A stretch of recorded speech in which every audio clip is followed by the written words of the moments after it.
Good evening, everyone. Hello. It's I, Axel Raven. I hope everyone is having a great evening. Here, streaming to you from Minnesota, my home. Uh, Welcome. It is now episode 8 of Minor League Fights and Insights. We're about 2 months in. We are just after week 3. We're coming up on week 4 in just 2 days of the minor league season. I'm really excited. We're getting closer to that halfway point of the season, and it's we get a break next week, which is great. Elongate that regular season a little bit. Help you all come together a little bit. Let's see, who do we have? We've got with us. We have Nathaniel Diggs, inside linebacker from Madison. Hello. Hello. Glad to be back. Awesome. Thanks for having us, or thanks for coming on, stepping in for Daniel Wright, who is still on vacation in the good old US of A. We also have joining us, as always, Shane Kaufman, wide receiver for Tacoma. Good evening, sir. Hey, what's up, guys? All right. So, our first thing that we're going to do, we're going to meet a couple different people. We have with us, let's see. First, I saw Robert Cherry. We'll bring his little visual up. So, Robert, he is the defensive end for Madison Lynx. Hey, Robert, how are you? Hey, Axel, doing good. Awesome, good to have you. And then I saw Sawyer Stern in the guest area as well. How are you, Sawyer? Good. What's up? Thanks for having me. You bet. You bet. Let's see. Still don't have our third person, so we'll leave it there with the two of you. Yeah, welcome. I'm excited to be able to talk with you both. I have a handful of questions for each of you, and we'll just sort of go back and forth and find out a little bit about you if that works for you. All right. That works. All right. So, Robert, do you want to tell us a little bit about yourself? Sure. My name is Robert. I use my actual. I work in the field. I work for a medical equipment company, and I do a couple other hobbies here. I breed reptiles. I play D&D, stuff like that. Awesome. I have a long going, well, I guess not too long, roughly a year long D&D thing going on every Saturday or so, as much as we can. Schedule fits. That's always fun. Cool. Sawyer, tell us a little bit about yourself. Hey, my name is Ted Stern. Just went with Sawyer just cause, but yeah, I'm a college student right now at Central Washington University, and I don't know. I like watching football, so I figured that would be really fun. I enjoyed it so far. I mean, I play Madden and stuff, but yeah. Very cool. Yeah. Awesome. Yeah, I love seeing the rivalry between you and other fellows like Earl Fields a little bit and things. What good is having a fun little rivalry or a fun competition if you can't you know Yeah, so he hit me pretty hard too. But yeah. Cool. All right. I'm curious, Robert. We'll go back to you. How did you find out about the league? Just one day, I turned on my Samsung TV on TF, and they were playing. I think it was the Lycans versus the Storm, and I watched it. I liked it, and I went on to their Discord. Very cool. That actually sounds very similar to me. I was just roughly a season removed back in February for me. Just as saw it streaming on FTF and had to run to the laptop to find out what is this thing that I'm watching. Yeah, it's pretty cool. Ted Sawyer. I'll use both. Tell me about how you found the league. Yeah, I knew Earl Fields. I knew him from another place in Discord, and the other guy, Gecko. I think he's the punter on. I can't remember what team, but yeah, just a couple friends here. But yeah, I've been enjoying it so far. Talking trash with them. It's been really cool. Very cool. Awesome. What has your journey been like for you, Ted? for since you joined and now take it from when you joined to when the season started, week one. What was that like for you?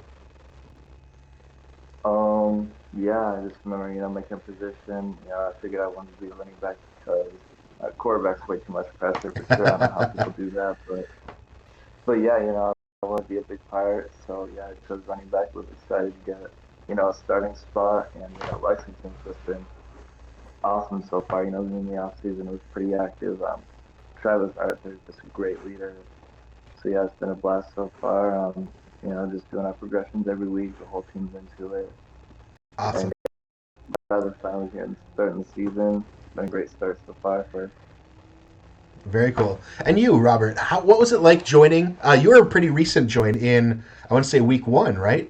So you stepped on the field week two. We had, thankfully, at Madison had a bye week one, so you didn't miss a game, I believe, right? Yeah, I didn't miss a game.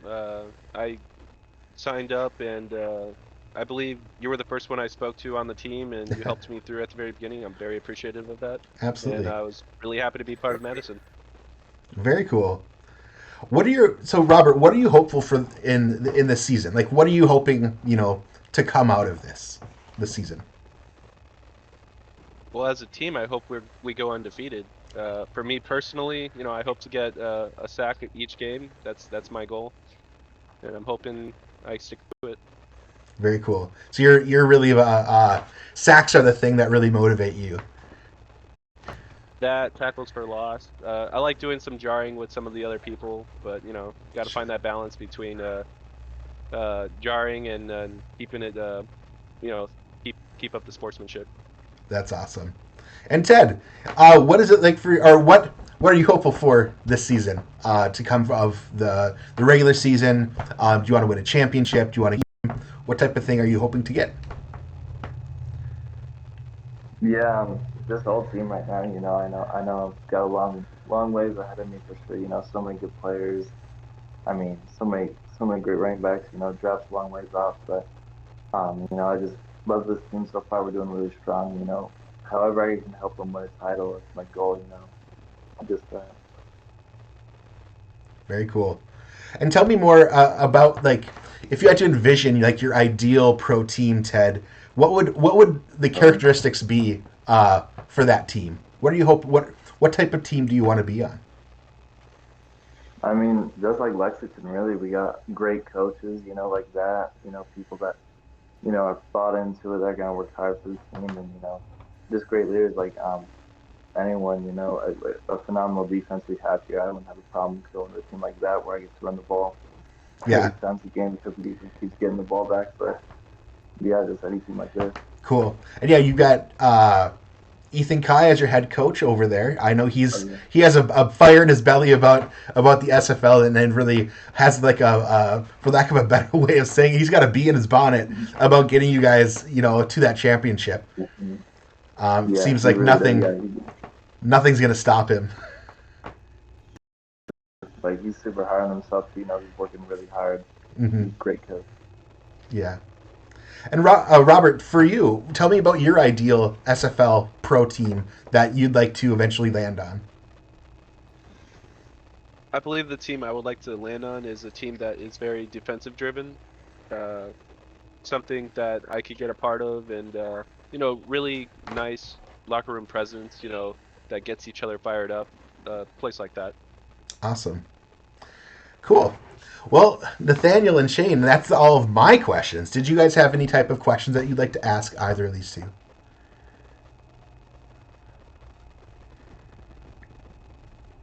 I think you pretty much nailed all of it. What their goal for the season was, what kind of team they wanted to look forward to joining.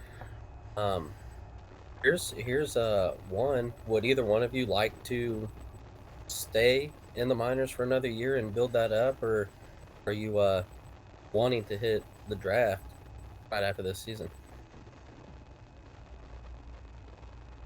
You want to go first or? Either You one of can you you's can go fine. Ted, first. you can go. All right. Oh yeah, I'll go ahead. I mean, I have no problem staying however long it takes. I know I just started. A lot of improvement to be done, but yeah, Lexington's a blast. I have no problem staying here. You know, Jeff, my coach Jeff, he's been working with me a lot too. He's really helping. So yeah, I mean, this team has been a lot of fun so far. Loving it.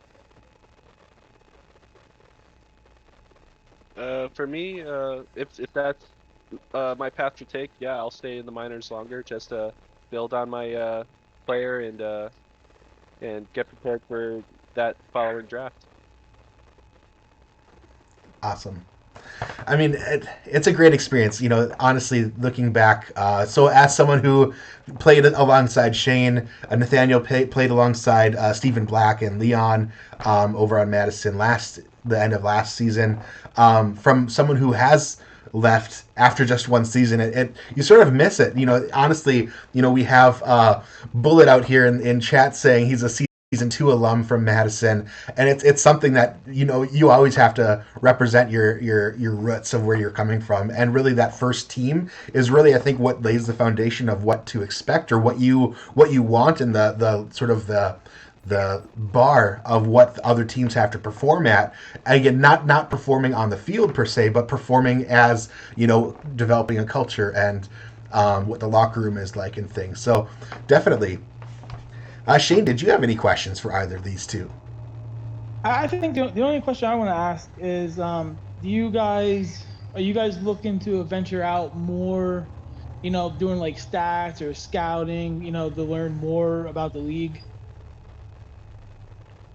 Uh, I'll go ahead. I mean, yeah, it sounds really interesting. I mean, the game just sounds hard to get, but scouting, just watching games, getting more into the league sounds like fun. I haven't been here too long, so I'm sure a lot of other people have more knowledge. But I know Travis does that. However, I can help the team would be awesome. Yeah, for me, I get into scouting. I actually, my first week, I was actually watching prior videos and stuff and seeing how things operated, and I've followed other people on how they did their scouting as well, and that's something I'd like to get into, scouting for sure. Yeah, I know, Robert, you and I have had some conversations about, I think both of us share the idea of eventually, again, whether that's 1, 2, or 3 seasons or 5 seasons out, being an owner of some sort, being really reaching that pinnacle of being engaged with the league and participating as much as we can. Yeah, definitely. That would be my end goal, being a owner. Cool. Well, I think that's all the questions that we have for you. Do either of you have any questions, or do you guys want to take the sort of your last words of talking to any GMs or owners or any fans or any players that you have out there? This is your opportunity. Robert, do you want to go first? Your last words before we jump off? Yeah, sure. I'd like to thank you again for having me on, and I look forward to the rest of the season. I'm taking one game at a time. I'm looking forward to playing Ottawa, and I think our defense still has a lot to prove, and I'm excited to see what we can do against them. Awesome.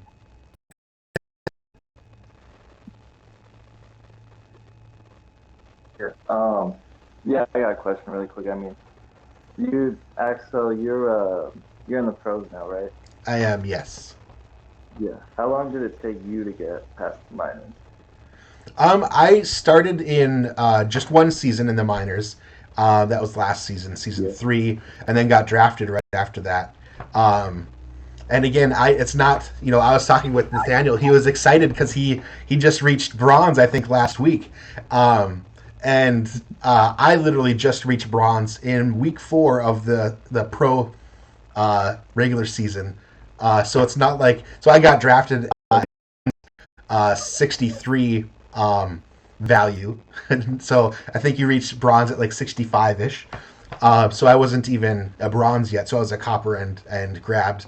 I think mainly because of the other things that I bring. I'm interested in learning, and I have that ambition and hunger. So I think that plays a lot of what how marketable you are, what type of team player are you, or what type of culture can you help bring to the team. So Gotcha. Yeah, it makes sense. For sure, yeah. Yeah, I appreciate you guys having me on though for sure. Super big season. You'll better watch out. Yeah, I think you guys were the sleeper these last few weeks that nobody, not necessarily nobody, I know Ethan always had it big for you guys, but I think there were people that were not putting you in the same league as Tacoma or Annapolis. So I think you guys are that sleeper under the radar thing team that many teams probably have something to look out for. Definitely. Yeah, I appreciate it. Yeah. Cool. All right. Well, I thank you both for joining us. Feel free to hop off or stay on or join us in Twitch on the chat or whatnot. But we'll move on to our proper business. Thanks to you. Thank you both. Thank you. All right. Awesome. So now we're going to get down to our games, the games that we had last Thursday. All right. So we had 4 games. Amazing games. There were, some barn burner type of games going on both sides. What a way to start off the week 3 with, what was it? A one play ran back for a touchdown, and then another play right after that ran back for another touchdown. That was pretty crazy. Pull up these results. And that was, the number 1 Boise versus Annapolis. I was only able to catch the first 20 minutes because then I jumped over to Madison and haven't had a chance to look back on there. But Nathaniel, I know you did some digging. Curious what your thoughts were on this game.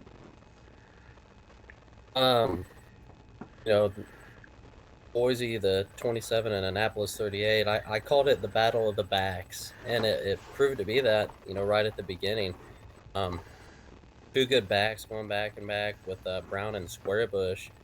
After Madison held Brown to just a little over 100 yards last week, I was really anxious to see how Brown would respond in this game. And, man, I didn't have to wait long. First play of the game, Brown makes his "I'm still here" statement and breaks it 60 yards for a touchdown.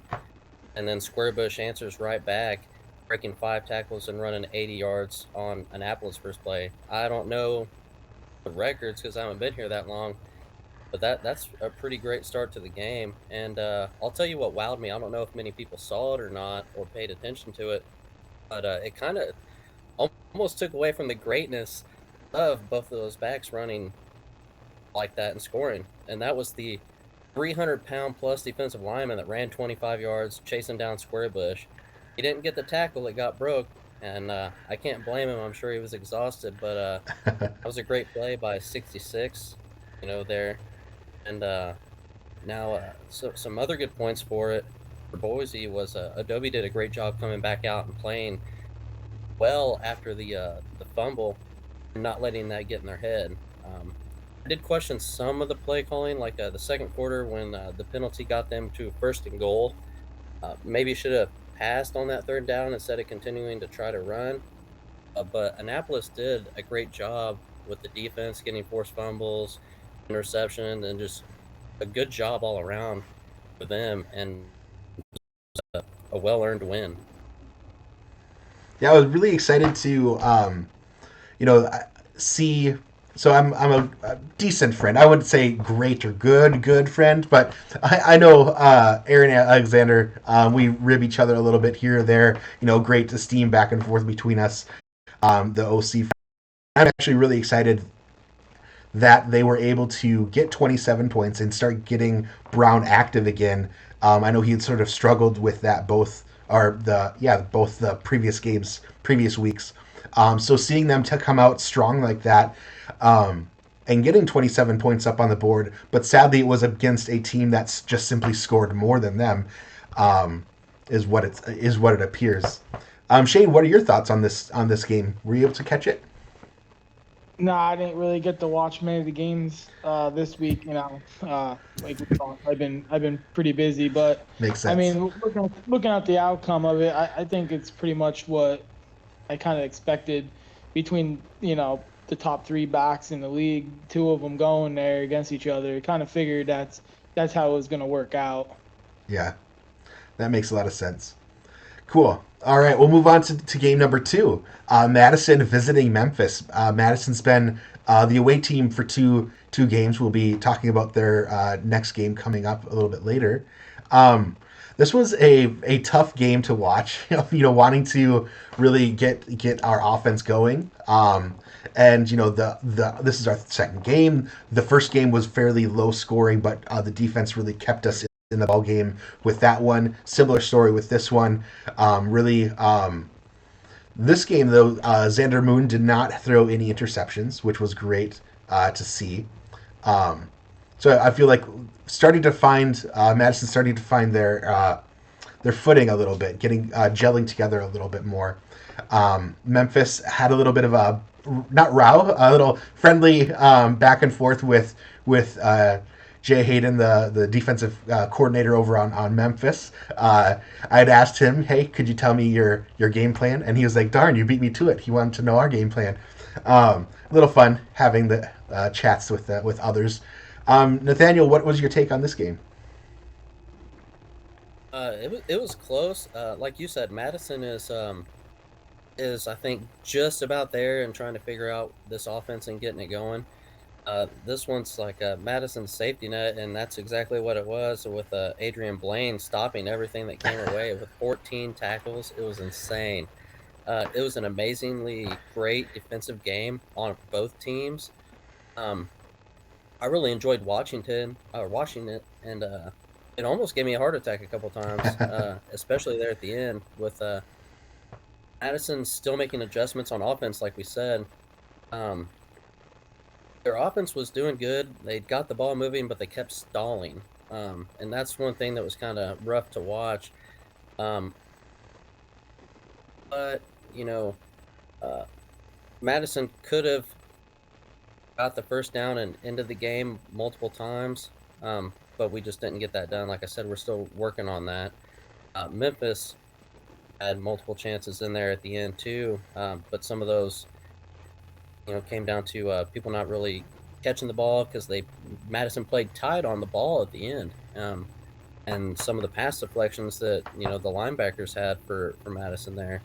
It was back with a minute and 23 seconds left in the game on the third down. Madison kind of made me question something when it came to running the ball. Or they passed on that third down instead of running it and eating that clock down and before the fourth and punting it to eat some of that time and take it away from Memphis there. And it gave Memphis an opportunity to come back. And, Memphis played very well on defense, like I said. And it could have went either way at the end. And I haven't seen the schedule yet, but if these two teams play again, it'll be great to watch. It'll be exciting. And like I said, for how low this game score was at the end here, it didn't feel like it to me. It was an exciting game to watch. It wasn't your regular boring 7-7 or 3-10 type game. Yeah, like you were saying, stalling out really was around like that, just at that cusp of like the 40-yard line. And thankfully now Matt received a kicker, so we can start maybe extending that field goal line further back. But it was just right outside of field goal range. And similar story for Memphis. Madison was able to stop them just before the ability to kick a field goal. Thankfully, we did kick one field goal by Baumgartner, and I've heard stories from seasons past that he was not very accurate or not a very good kicker.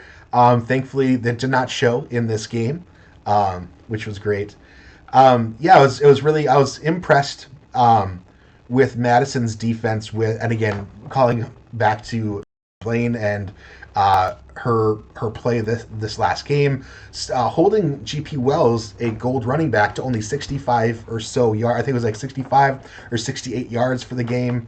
And then similarly for week 2, holding what ended up being the record breaker for Boise, Doug Brown, to I think only 110 yards rushing. I think it was like 109. Okay.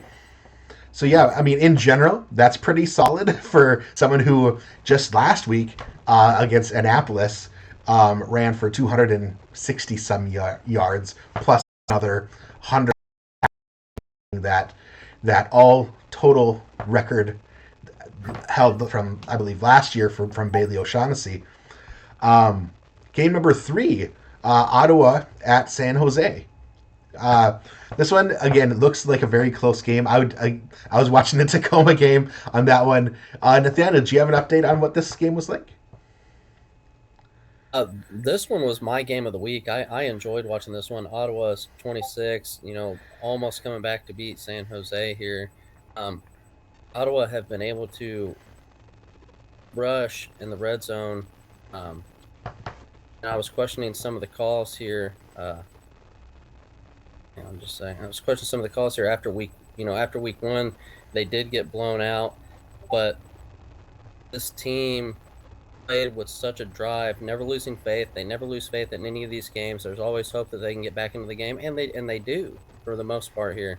To them, they're always in it and make that vision a reality. This team is better than they're given credit for, and I'll go into that a little later. But this team just appears to love to play from behind, and I don't know if it's a motivation factor, but they play angry, down forever, and then taking the lead. Finally, in the back end of the fourth with 7 minutes left, just didn't do enough to pull out the win in the end. But credit to San Jose for killing it over the middle with the passing game, scoring often in the first half and topping it off with an amazing final drive to take the lead back and a huge defensive stand at the end to secure the win. Wow, that is probably one that I will need to watch later tonight or tomorrow. Definitely. To game number 4. Again, this one was a struggle. I'm sorry, what was it? I didn't know if we're gonna holler at Shane there. Oh, Shane, did you have any updates on game 3 at all? No, I was actually just listening to you guys see how that finished. Looking at that score there, I'm like, man, that must have been one hell of a game there. Yeah, I assume you caught game number 4 though. I hope. Yeah. Tell me more about it. What did you see? What did you think that was? Last Thursday that it was the first 2 weeks. Yeah, I mean, you got to give Lexington credit. They had a heck of a game plan. They pretty much shut us down for the most part. Sometimes that the AI does some tricky things with that hurry up offense. Got us, a couple times in the game, ruined a couple good drives we had. But you got to give them credit. I think it was a heck of a defensive battle. Especially for our defense, Orlando Grimm, he played one heck of a game with all those deflections and all. It was one of those where it just, it was a nail biter. It came down to basically last possession, and they got us. Yeah, it seemed like the things that used to come easy for you in week 1 and week 2 just didn't seem to be dropping, and there wasn't really any of those breakout plays that you or Mike were used to, both for you in week 1 and Mike with week 2. They did seem to be hitting, and again, it was probably like you said. All the credit goes probably to Ethan and Lexington defense out there. Nathaniel, what was your take on this last game? For this one, it was David slaying Goliath, pretty much. Tacoma was great at stopping the run. Really, again, it comes down to just capitalizing on offense and defense, whether it was a bobbled pass or just barely getting beat on the run, etc. There's honestly not too much this team needs to fix. After scoring 41 and 38 points in their first 2 games, I'm surprised how low of a scoring game this was. It was unexpected for me. Now, Lexington did keep good pressure and keeping themselves in this game. But I want to give a shout out to the kicker, Bizzle. I'm sorry if I pronounced the name wrong. For kicking her longest career field goal, a 46-yarder. And not only did she set the personal best for herself, but some people say you put somebody on your back. This woman strapped this team to her leg, scoring 2 field goals and an extra point, and scoring. Not often you can say your kicker scored most points on the team, but she had 7 of the 13 points, and what a week to do it. Great job to her.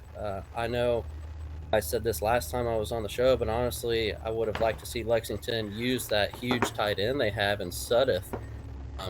He got them first down conversions on the few opportunities that he got, but I think he could really help them more. It was a hard-fought game by both teams and a well-earned and deserved win for Lexington. Very cool. Agreed. It was a game to watch, but not quite the game. You had said the Ottawa San Jose was your game of the week. Mm-hmm. Awesome. Well, cool. All right. Last week, and now we've been spoiled maybe with 2 weeks in a row having games on Thursday night. Now we have to wait one more day, 24 more hours. So now we're 48 hours away from game time, roughly. So we're gonna look. So I mentioned this last week, and a couple weeks ago I'd put a little poll out on the Discord about whether or not you guys wanted to have some sort of team power ranking like they do in the pros. You guys seemed to say to concept. I'd been talking with Ray Bentley, who does the pro one. Ended up connecting with him, created a little ratings tool that helps put together this type of thing. And so over the weekend, we were able to get 6 individuals to come and put in their rankings, which then takes the average and puts together. What we have here is now our after week 3 team power rankings. So right now, based on and I will get to who these 6 individuals are that sort of are merging. So we've got in number 1, Annapolis, overtaking what probably Tacoma was number 1 ranked in weeks 1 and week 2. And then we've got Tacoma in number 2, probably a close second, I would like to say. And then after last week, Lexington really sort of shot up that board from what people might be saying, again, under the radar at maybe 5th or 6th, boosting up, taking the number 3 spot.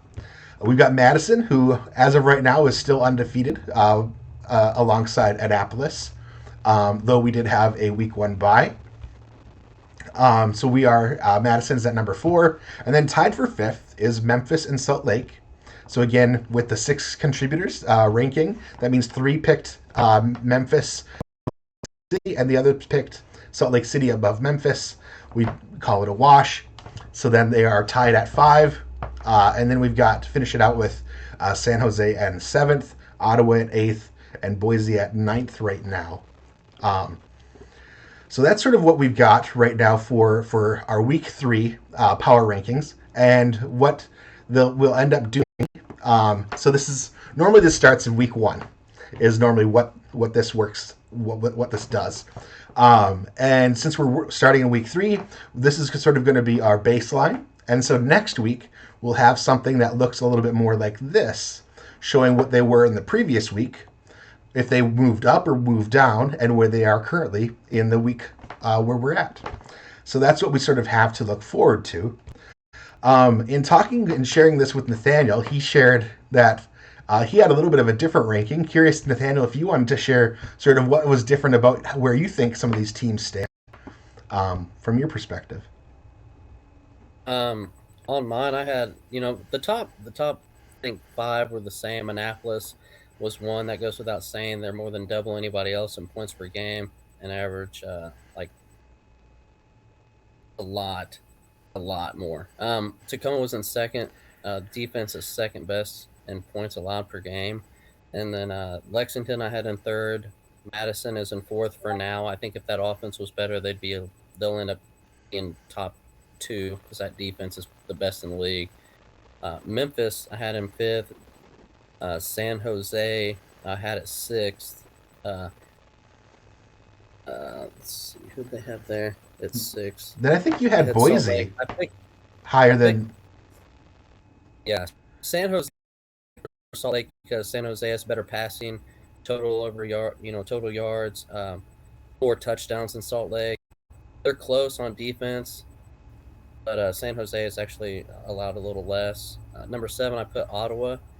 I know the rest down is going to be controversial, but they had bad week 1, like I said, but they're 4th most in passing yards and on rushing yards on defense. They're both 4th most in points scored and 3rd in passing yards a game. So I think they're better than what the record shows, and I think they're a little underrated.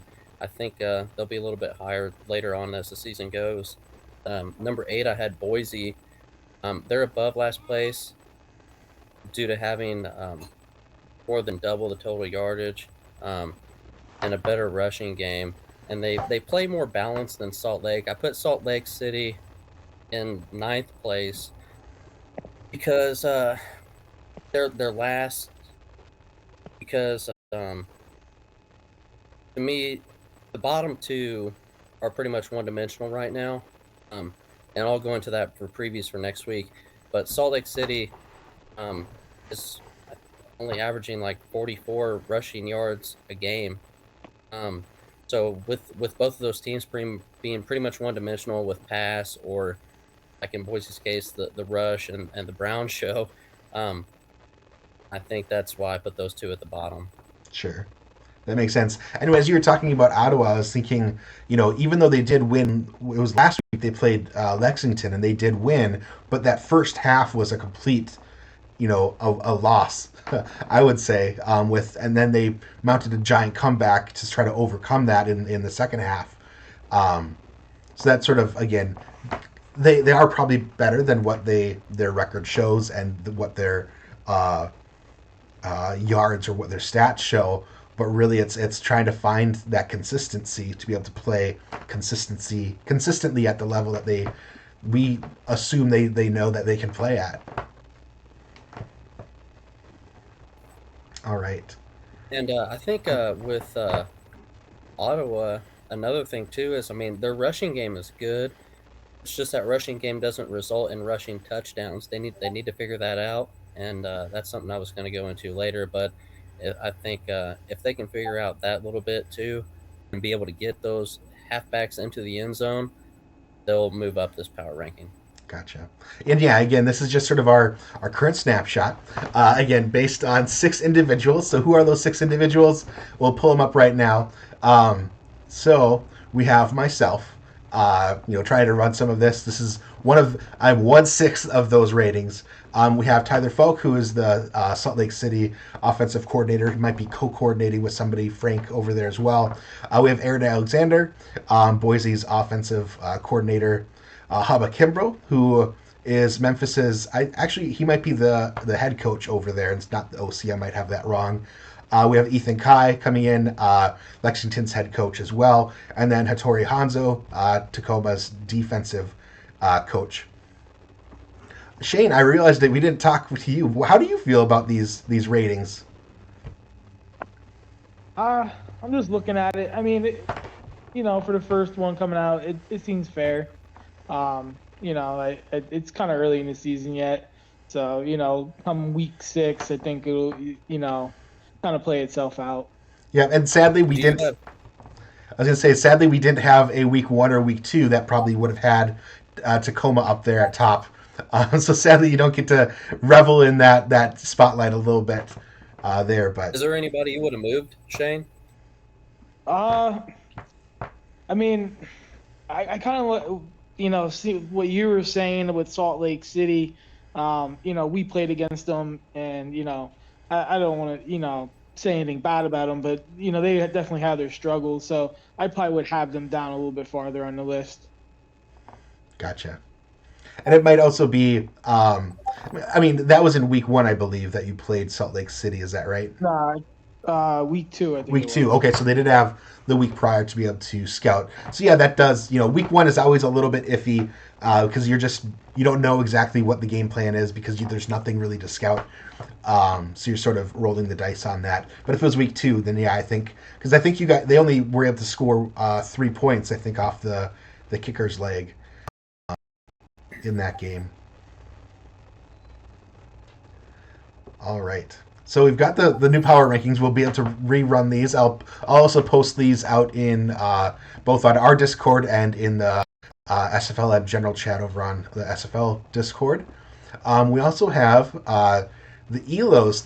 Thankfully, Hunter Norwood over at Jack's Data put this together, much like last week. And this has changed a little bit. So last week we had Tacoma at the top with Annapolis underneath, Madison in third. Looks like things have changed a little bit based on the games that went on. So now we've got, looking at this, it looks like in general they've got Tacoma under Madison, just based purely probably on the fact of the strength of wins, and being Annapolis and Madison both being undefeated so far. But if you look over at the championship side, the percentage of them, what the percentage is likelihood of them earning or reaching and winning that championship, Tacoma still edges out Madison by roughly 2 points. Either of your reactions to this ELO probability? I'm one of those guys. I don't take too much stock into this kind of stuff. Sure. This is gonna change. This is gonna change week to week. Mm-hmm. You know what I mean? So for me, it's not. It doesn't really tell the full story, in my opinion. That makes sense. I think it's fun to look at. It's a good discussion topic. But like he's saying, I don't go too deep into this because you can it could say 99%, but one play can change that. And what is it? The beating of the butterfly's wings can cause a tsunami across in Japan or something like that. Like, the idea that one little minute thing can actually just have a ripple effect and amplify. So like you said, there's a lot of games to be played. We're not even halfway there yet. So we're about a third of the way through now, just to get through the regular season. Then we've got 2 more games for the playoffs. Cool. Well, I appreciate that. All right. So now that sort of ends our look back. Now we are looking forward. Who else is looking forward to Friday's games? All right. I'm ready for game days. Absolutely. So I'm going to pull this up. I like the ones on Thursday. All right. So At least they're getting some ball today. Absolutely. All right. So we've got our game. Game number 1 brings Annapolis into Memphis. Annapolis coming to Tennessee. All right. So we've got Annapolis Navigators. They are 3-0 right now. They've got the Randy Squarebush train coming through. A variety of bronze players. And then look over on the right side, we've got Memphis River Runners. Madison played them and beat them just barely. Strong defense on Memphis. Similarly, strong defense and really a big running attack. A really strong offensive planning on Annapolis side. Nathaniel, what is your take on this game? Like I said before, I looked at these predictions a little bit different because I don't really go off of bronze, gold, silver stuff. I mean, Memphis is one of the 2 teams that has a really good amount of that on offense, and Madison was still able to hold them to under 10 points. So with this game here, Annapolis averaging 33 points and Memphis is averaging 16. Even though Memphis played a tough game against Madison, I'm going to go with Annapolis in this game. I think that Annapolis, coming off of a great win against Boise and the good offensive line work they've shown, giving time for the QB and room for Squarebush, it'll be a lot for Memphis to handle. We'll see how some of these new people play with that, but to secure the win, they need to watch the penalties that lets teams get back into the game, like it did with Boise. They had a penalty, and it got Boise at a 1st and goal. And their defense has allowed the 2nd fewest points all season, behind Madison. And if Memphis wants to prove me, wrong on this and win this game, play the most perfect game they've played yet this season. or make Annapolis make some mistakes and be able to capitalize on those opportunities. They have a decent pass and run game. You need to be a little bit more effective in the pass, and like I said, be clicking on all cylinders in this game to pull out a win. And I'm looking at this as well. Much like last week, we've got these little red markers to denote new individuals. So it looks like Annapolis, as if they didn't need anything else, ended up adding a offensive lineman, a left tackle, which I think at the tackle position will be a huge value with Randy Squarebush in possibly cutting those corners even better as the weeks go on. So that's going to be one big thing to watch for as the regular season continues. On the other side, inside linebacker, and also a strong safety to flesh out their defense there. So again, they've got a defensive lineman, two linebackers, two free safety, strong safety, and then also found out from the deputy commissioner, Trillian Black has been released by Memphis, so they no longer have a kicker due to missed progressions. Shane, what's your thoughts on this game? Yeah, looking at this is going to be. I think we all think Annapolis is definitely the favorite, but I just have that feeling this is going to be one of those games this week where you're going to see a totally different Memphis team. Their offense is solid. I think they get JP Wells going. It could be a problem. So I kind of think this is the game. This might be one of the games this week to watch out for. Mm-hmm. That's how I'm looking at it. I mean, looking at this, the news you just dropped, about the kicker there. I mean, if Memphis does click on all these cylinders and is able to keep themselves in the game, a kicker plays a big part of being able to keep yourself in the game. So I don't know who they have lined up to take that spot or who will be playing in place of Black there. Could that make or break some of this game here? They make a generic kicker for at least for this game, and that's somebody tonight, or else it'll be too late to get them onto the front. Advance, I'd say, are one of the better duos of corner bronze, Nick Lockett and Orain Darby. Others, Nick and Orain have been pretty good in balancing it so that it is not just simply a show kind of thing. Where on the other side, I feel like playing against them as Madison last week, Adams, I believe, had over 10 receptions. It might have been around 12 by the time the game ended. So that's a huge reliance on Cyrus Jive, a newer quarterback. Actually, it's not too bad value-wise. I mean, very similar to Gene Struthers, but I think Gene Struthers there's just something a little bit extra about him that seems to be helping his productivity a little bit more.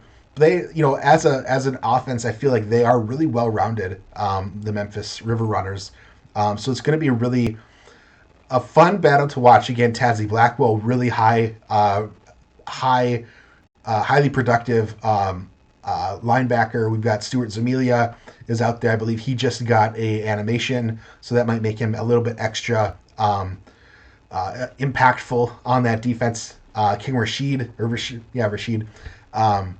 is going to be out there doing what he can do with the core of Jerry D. Gond, really high free safety. So this is, I think this is going to be one that people will need to watch. I think this very well has a possibility of being that game of the night kind of game. Who'd you pick? I'm probably biased. I would probably go Annapolis. I think they'll just edge them out. I want to say it might very well be a high-scoring game, sort of like Annapolis's game against Boise last week, with Annapolis edging it out by a little more than a touchdown, possibly. That's my thoughts. Okay. Cool. All right, so we'll move on to game number dos. Who knew I was bilingual? Just kidding. All right. So game number two, we pits Ottawa visiting Madison. This is Madison's inaugural home game for this season. So we've got invaders from the north coming south. Scar is a solid passer, but I think it's just how well can these receiving core do in catching the ball. I think that's really what it might come down to for them on the offense side. I don't want to be too biased. I'll pass it over to you, Nathaniel, to see what your take is on this game. Ottawa's averaging 20 and Madison's averaging 13, but like you said, Madison's still trying to figure out this offense. Of course, I'm going to go with my team, Madison, here, but not speaking from a biased point of view. Madison has to get this offense going and flowing steady. They have got, they got it moving, and you think they've got the ball rolling, they got it figured out, but then it stalls on these drives. So I think they're just at the cusp of figuring this out. Maybe they do it this week. The defense needs to keep playing at the level they're playing at, which is allowing the least amount of passing yards in the league and the fourth least amount of rushing yards, with teams averaging less than 100 yards or rushing a game against them. They've kept the Madison in it a few times, and it's really impressive how well that's gone. And the offense, like I said, I think they'll figure it out this week and flow smooth the rest of the season. Ottawa is a team that I think is severely underrated, like I said before. And like I said earlier, they have a good rushing game. They need to figure out how to make that score touchdowns this week if they want to beat Madison. But this game, I feel, will be an uphill battle for Ottawa against this Madison defense. But I do have faith in Ottawa the rest of the season, like I said before, and proving people wrong and getting higher up there in the standings. Mm-hmm. Shane, what's your take on this? Yeah, I think, Madison's defense, is definitely going to be a problem for Ottawa. You can never, look past Patterson. I'm a little biased here, but the second best quarterback in the league, he can always do some damage if he gets on a roll. But I think in the end, Madison's defense is going to be way too tough for them. Yeah. I mentioned being biased because I've been just simply running I've just finished running 8 or 9 different games, simming these two and seeing what the results are. So I don't want to I'm confident that Madison has a solid game plan to ideally turn that corner and start making our offense even more productive, and be able to convert. I don't want to forget before we move on. Sure. Speaking of kickers, Madison's new kicker will make it that debut.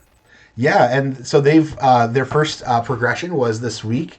They were able to boost their kick power, so they'll be able to kick a little bit further than what Bumgardner was able to. So I think just simply that, that might add the +5 to his kick power primary attribute. Might have added an extra 5 yards in distance or something, 2.5 to 5 yards, just estimating there. Agreed. Alec Finlay over on Madison will be a huge attribute in this game and every game to come. Much like how last week Madison was getting stuffed right at that threshold of the knocking on the door for a field goal at the 45-40 yard line of their opponents. So if we can now get to 35 or 40, does that mean we can start to, consider putting Alec out there to kick us and get us 3 points? And also, speaking of new individuals, they're not new this week, and I'm not sure if they made it to the field last week, but we were able to add them, and we talked about them last Wednesday. Was outside linebacker Juan Mississippi, very creative name there, as well as then free safety Andrew Hubbard joined Ottawa just last week as well. So those are 2 new names to sort of round out their defense. It's really been exciting, pulling up, adding, creating these visuals, creating the Excel spreadsheet that's out there of these people, seeing the what 5 to 7 to 8 names each week coming in, and seeing these teams get filled out. Almost we're getting to the point where we're getting closer and closer to that 20 players per team, or per team that the pros have. Right now we're between that 10, 12, 13, 14 area. But maybe by the time championships start rolling around, or playoff talk starts to happen, we'll be seeing these 20 member teams out there. So let's move on to game number 3. So game number 3, we've got San Jose visiting the land of the Grizzlies, up north over there in Washington. Again, I don't know if San Jose has the defensive personnel to be able to battle the offense attack of the Grizzlies. They just recently added, as you can see, those little red marks, an inside linebacker and a free safety. So again, they're just now at or just slightly above generic who were out there on the field already. But they do have a solid front line, really backing that up with a defensive end and a defensive tackle. Now they've got a larger or more full linebacker complement, with the full defensive backs out there. But I just don't know if they have the player power to be successful. But they are headed up by, I believe, Art Vandelay, who is a very good defensive coordinating, has a good defensive mind that very well could put together a solid game plan. So I think this might come down to literally, is there a game plan that can get these players on the defense of San Jose to stop the offense of the Grizzlies? Nathaniel, what's your take on this? San Jose is still averaging like almost 16 points a game. It's almost right at 30. So it could be a play or two difference here, but I'm picking Tacoma this week. Johnny Reno, stay playing well. I like their mix of the run and pass plays. They're effective. They need to just continue to do what they have been doing and stay effective in their gameplay. They need to hold San Jose on fourth downs, because San Jose is not afraid to go for it in those instances. They convert those 60% of the time. San Jose has relied heavy on the pass, so they need to lock that down and keep these birds grounded, clip the wings, and keep pouring on the points. 89 so far in 3 games is ridiculous. So if San Jose wants to pull this upset, they'll have to figure out how to get this run game working, where they have the fewest or the lowest run game in the league. Like I said before, only averaging 44 yards a game. And I mentioned the 60% conversion rate on fourth downs. To pull this off, they need to make that 60% 100% on all conversions this game. It'll be tough. We already heard from multiple people that Tacoma would go undefeated. Well, that's not the case anymore. Did we witness David really slay Goliath last week, or did we just see Lexington bring out the anger of the giant that we already know Tacoma is? Mm-hmm. Yeah, Shane, what is how are you feeling about this game, as well as how is the sentiment in the locker room of the Grizzlies feeling about this game moving into the week 4? Yeah, so I the locker room, we were disappointed, but we moved on pretty quickly. It's only one game. It happens. Bad games happen. I'm just looking at this game that, like I said, I'm a little biased, of course, but a team shutting our offense down 2 weeks in a row, I don't see it happening. Mm-hmm. I just looking at, no disrespect to them. I just don't see how their defense is gonna completely shut us down. With our receiving core, Brad Jones this week, I'm pretty sure is gonna have a heck of a game. So I just think we'll get back to normal. Mm-hmm. Yeah, I mean, we've got those two new players out there: Sean Robinson at inside linebacker and Sam Blotner at free safety. Just simply joining the team the last 2 days. How much how much impact can they have at this moment? It might be just minimal, but again, it's all up to is that even a possibility that there is a game plan that someone could put together for this team to battle what the Tacoma Grizzlies will be bringing on Friday?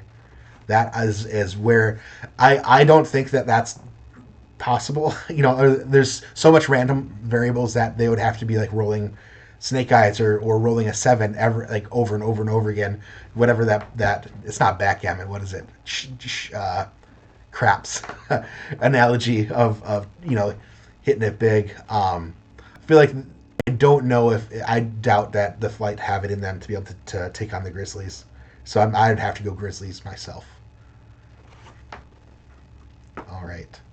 So finally, you've got game number 4.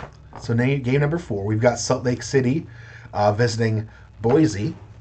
So we've got, again, let's see, we've got A Sharp, pretty solid wide receiver out there. But again, against Doug Brown, has Aaron Alexander found and unlocked that key to be able to unleash the hound that is Doug Brown and the Boise Mud Dogs offense. I think that's where the big question will be if they're going to be able to be like what they did last week and putting up, chewing through yards like they were, like what Doug Brown was last week, or will they be stymied like they had in week 1 and week 2? It very well might be that they just sort of make some minor tweaks on the offensive playbook to see what to keep what worked, and try to see if they can bring it to the Salt Lake City's defense and see if the Rustlers' defense is a little softer than what Annapolis is, and if Don Fletcher, Dante Grimm, Liam Ryan, Diamond Blackwell on the defense of Boise Mud Dogs, if they can really stop Kenny Slider and A Sharp from getting too many points, if any, there versus kicking threes all game. What's your thoughts, Nathaniel? Back earlier, like when we talked about my power ranking thing, it's weird these two are facing each other when I had them in that position, but it kind of helps that the Salt Lake's averaging 16 and Boise's averaging 17, so I think it'll be a close game, but I think Boise will end up edging this one out. Mm-hmm. I think Boise just has to do a couple little things to really improve this offense. They're going to have to figure something out on the offensive side of the game, which is why I'm saying Brown can run and catch, and he's a big part of the run and the catch game for Boise. But I think they can really improve if they just find a way to spread that ball around a little bit more and create more opportunities for Brown. Keep defensive guessing on whether, is it going to Brown this time or not, instead of, having teams come in and know that it's going to be pretty much the Brown show there. So spreading that ball around will help out a lot on that offense. I think the O-line needs to be a little bit better in the pass protect. It's a lot of quick passes and dump offs or run blocks for Brown. It's just quick reaction or not having to hold the line long because Brown's going to run past. Boise is better than the records show they are. And to prove that the offense needs to fix those few little things. And now if Salt Lake wants to win, they need to shut down Brown and be spot on in the pass game. But like I said, I think it's going to be a lot easier for Boise to make these adjustments to come out for a win than it will be for Salt Lake in this game. Yeah. I mean, if you're a betting person, the odds are in favor that if you want to win some money would be to bet that Dante Grimm is going to be putting out some really dope-ass memes. So that's what I would put my money on in preparation for Friday's game. Shane, do you have a take on this game? Yeah, like you guys are saying, it's a pretty evenly matched game. This could go either way. What I'm looking at is Brown's going to go off this game. It's going to be one of those huge kind of numbers games for him. And I think Boise will edge it out at the end. Gotcha. I have a feeling that that's probably as well. But like I that person, and right now it has Nathaniel's voice in the back of my head saying, "Don't count the wrestlers out," type of thing. Right now, so I think it. Every week these games, these teams are changing. They're adding personnel. They're evolving their game plans. They're progressing, and that's sort of the fun dynamic part of all of this, right? Is that every single game is going to be a little bit different. It's not like a known quantity of who these players are, but every single week something is different. And that's really the fun part of tuning in and watching. Along with that, the AI can do a lot of different things. For me, I want to, in good faith, choose Boise. I think they're going to be the ones to come out, and whether it is fully the Doug Brown show. The new defensive ends there. They did. I think that's going to be huge for both of them. I think that's one thing that they will value, definitely coming into. I think that's only going to be, if they do make it to the playoffs, I think those will be some of the big things that will make the playoffs even that much more winnable when they get there. I think we're 7 weeks or so away from playoffs still, 6 or 7, and that's a fair amount. That's 30 primary points given to these individuals divided by 3 like pass rush, strength and speed for like these defensive ends. That's 10 points in each of those. That's a pretty solid bump. Very well could be close to or knocking on the door of bronze at that point, which would just be a big, huge thing. So, all right, those are our games coming up in 48 hours. So that sort of finishes out our show. Thank you all for watching. Nathaniel, any last words before we shove off for tonight? No, I want to, like I said, say thanks again for having me on here. I really enjoyed coming back, and I want to say I appreciate the extra work you put in. Putting out the video for the scouting, and I like being able to have all these extra new players and stuff come on here. Stephen Hacker coming on last week was really informative, and I really enjoyed it. So thank you for keeping it fresh. Absolutely. I think we have some big things in the works. I'm excited about where this show's going in the future. So I appreciate you being on here, Nathaniel. All the work that you've put into the stuff tonight. It's been invaluable to me personally. To right now, the 15 viewers watching, and then roughly over 100 people we've been getting watching our videos on demand in Twitch. And in addition, I upload our videos over on my YouTube channel as well. There's a playlist of episodes 3 through 7 right now. This is episode 8. That'll be up there. The scouting, what I've dubbed the insight bites for scouting part 1 is out on the YouTube channel as well. Give you a little rundown or some basics, foundational skills on being able to scout and some resources to do that for those that are interested. You, Nathaniel, again, all the work that you've done and helping me out here today. Hopefully next week we'll also have Daniel back from I don't know if his accent will have changed or not. Probably not. Still speaking the Newfoundland accent. Shane, any last words for tonight? Yeah, no. It was thank you, Nathaniel, for coming on. Getting to talk with you. It's the first time talking with you. I just want to thank everybody that's out there listening and supporting the show. I was glad when Axel asked me to be a part of this show. I take great pride in it, and just hoping to continue to make this show better and get the information out there to everybody that's looking to join the league and move up and get more experience in it.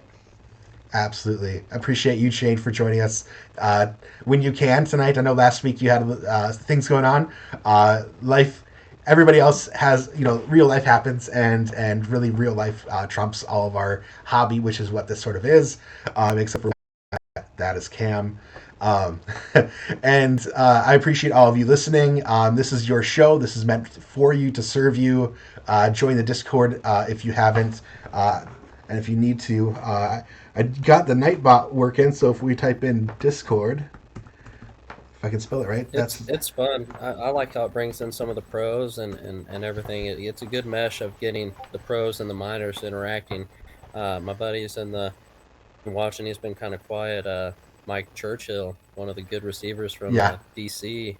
It's good. It gets some of these guys interacting with the newer people that are playing in the minors. Show them, hey, this could help you out. I mean, like you said, the scouting stuff, doing that little bit extra, getting your name out here, getting on the show. Like you said, people trying to get on a AJ show, another good show, to get your name out there and show, not only are you here, but you're invested in this. Absolutely. We're here. I mean, it's a community, and we want people to be equally as invested as each of us are. I'm loving it. I've met so many great people, whether they're on my team now, were on my team previously, or just simply, in chat and talking or getting to meet them. Like Nathaniel, doing this type of thing is great to building rapport. Meeting, actually being able to talk with Robert Cherry earlier, Ted/Sawyer Stern. This is sort of the perks. It's fun being able to talk with and get to know all of you. So, all right. Well, that's enough gushing about everybody. All right. So, have a great weekend. Not weekend. Have a great week. Rest of the week. Hump day is almost over. We've got 48 hours until game day. Get out there. Get competitive and make some memes and have a little bit of fun. So, with that, good night.